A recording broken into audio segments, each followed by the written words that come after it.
From Eric R. Weinstein, a post on X from June 29th, 2024 at 3:21 p.m. My audience is mostly millennials. Second and third come the Gen Z, Gen X cohorts. Fourth is boomers, and last is silence. Truthfully, I have barely any engagement with those over 75 from experience. My audience also tilts male with strong English language comfort. If you have a different demographic structure, I would be interested to see this repeated with your followers. I will say, being in my 50s, mostly my younger audience wants to know questions akin to the following. What should I do if I want a good life? Is this normal? How did we get here? Was it always like this? Why do I have to look up the things you say from history? Why weren't they taught to us? What should we do to change things? How do we get to a world where we also have a future? I have been forced to change my mind because of these questions. I used to think it was a resiliency failure. I think I was wrong. What I think now is that the indefinite future collapsed. The future with homes, with courtship, with children, with careers, with retirements, with investment in one's youth to become a respected expert and pillar of society, with mentors, with rites of passage, with trustworthy institutions. I now believe I didn't get it. Group resiliency is downstream from a societal future worth fighting for.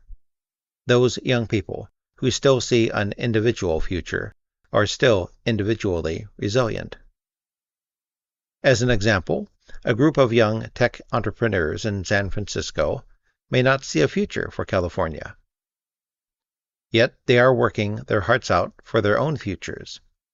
But they wouldn't be working nearly as much for their communities and the state if they perceive the government as unsalvageable. So no, this is unlikely to be an enormous number of Gen Xers voting. But try it yourself. I think the world knows that the generation least likely to go along with mass delusions is the one most passed over by delusional institutions.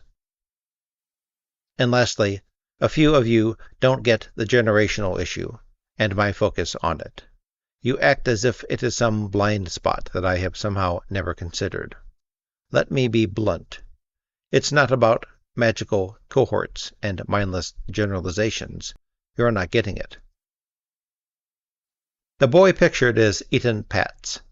If you were an American, you were either born before he disappeared on the morning of Friday, May 25th, 1979, or after. His disappearance determined whether you played outside the house or inside the house.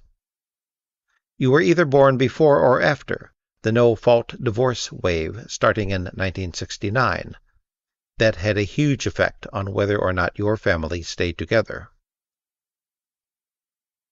Similar things are true for Persians, who were either born before or after the Islamic Revolution in Iran that began in January 1978, before or after the Berlin Wall fell, or the Internet, etc. Generations are groups of people formed by their developmental environments. Depression or boom, war or peace, growth or stagnation, etc. While imperfect, these distinctions matter hugely as to how we approach the world. Thanks for your time, as always. And I will say thank you for listening.